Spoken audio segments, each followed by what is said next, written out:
নমস্কাৰ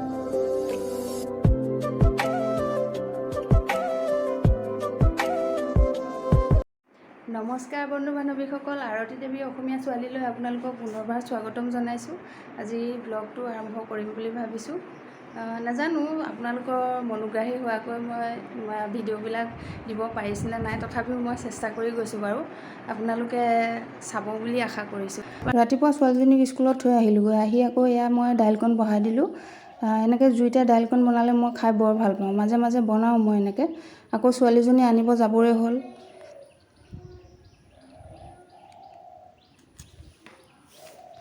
মই যে আপোনালোকক যোৱাটো ব্লগত কৈছিলোঁ এখন শিশু উদ্যান খুলিছে আমাৰ কামপুৰত বুলি। এই শুভাৰম্ভণি এয়া আজি, আৰু গতিকে এয়া বহমপুৰ সমষ্টিৰ বিধায়ক মহোদয় আহিছে, জিতু শৰ্মা মহোদয়। এয়া আমি তাকে অলপ ৰৈ পেলাই চালোঁ আৰু কিমানখিনি মানুহ হৈছে চাওকচোন।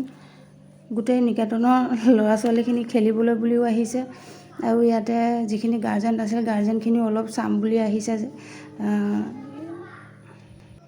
অকণমান চাওকচোন আপোনালোকেও। এই ৰ'দটো বৰ চোকা, গতিকে অকণমান খেলিবলৈ ল'ৰা ছোৱালীখিনি অসুবিধাই পাইছে। তথাপিও আৰু ল'ৰা ছোৱালী খেলিবলৈ পালেনো আৰু কি লাগে, ৰ'দ বৰষুণ সিহঁতে কি চায়, খেলিবলৈহে চায় নহয় জানো। ছোৱালীজনীয়েতো খেলিবলৈ লাগিয়ে আছে। মইহে কৈছোঁ বোলো অকণমান ৰ'দ নাযাবা, ৰ'বাচোন, গৰমটো বেছি।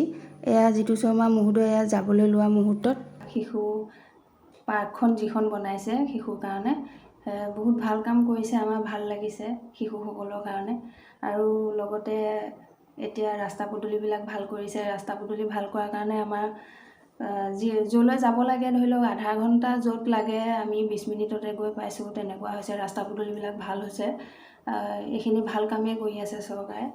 আৰু তেনেকৈ আমাৰ কামপুৰত আৰু কৰিব লগা কাম আছে, সেইবোৰো দৃষ্টিগোচৰ হ'লে ভাল লাগে। আৰু এতিয়া মোৰ মনলৈ আহিছে কি, যেতিয়া আমাৰ ইয়াত বানপানী হৈছিলে, আমাৰ ইয়াততো মহাপ্ৰলয় হৈছিলে, সকলোৱে জানে কামপুৰৰ কথা, অৱস্থা কি হৈছিলে।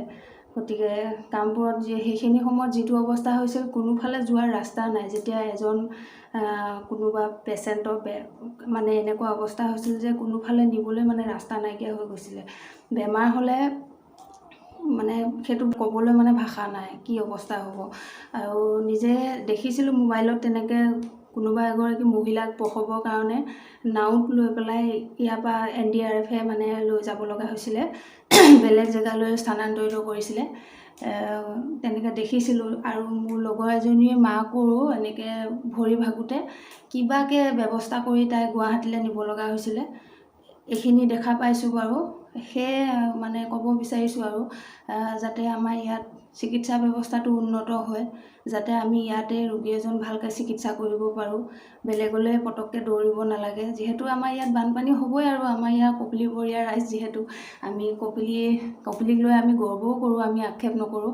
গতিকে বানপানীটো আহিবই, কিন্তু এইটো ব্যৱস্থা, চিকিৎসা ব্যৱস্থাটো টনকিয়াল হ'লে মানে আমাৰ ভাল হ'ব। এয়া দুপৰীয়া সাজৰ ভাতকেইটা বাঢ়ি ল'লোঁ, আৰু দেউতা আৰু ছোৱালীকেইজনীকো খাবলৈ দিছোঁ। মাছ মাংসটো আৰু সদায় খোৱা নহয় ন, গতিকে এয়া বাঢ়ি লৈছোঁ।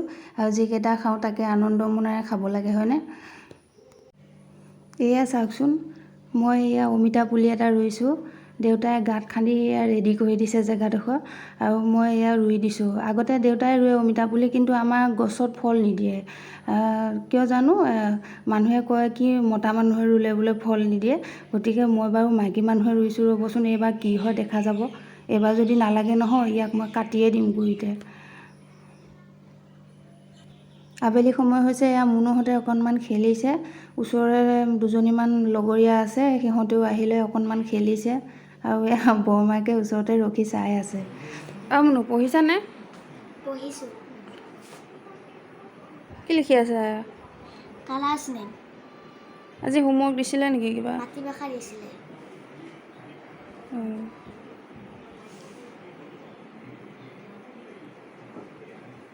পৰীক্ষাৰ চিলেবাছ দিলে, গতিকে এয়া পঢ়ুৱাবলৈ বহিছোঁ। গৰম বন্ধত ভালকৈ পঢ়ুৱাই নহ'লে, এতিয়া এইকেইদিন বোলো অকণমান ভালকৈ পঢ়াব লাগিব বুলি পেলাই এয়া পঢ়াবলৈ লৈছোঁ। এয়া সিহঁতৰ এয়া নমুনা, ভোক লাগিছে, কিবা লাগিছে, এনেকৈ থাকে। পঢ়া সময়ত ভালকৈ পঢ়িব লাগে, হয়নে নহয়? এনেকৈ ইটো সিটো কৰি থাকিব নালাগে নহয়। বাহিৰলৈহে যাওঁ, কিবা এই মন গ'লে দৌৰ দিব বাহিৰলৈ, এই তেনেকৈয়ে আৰু।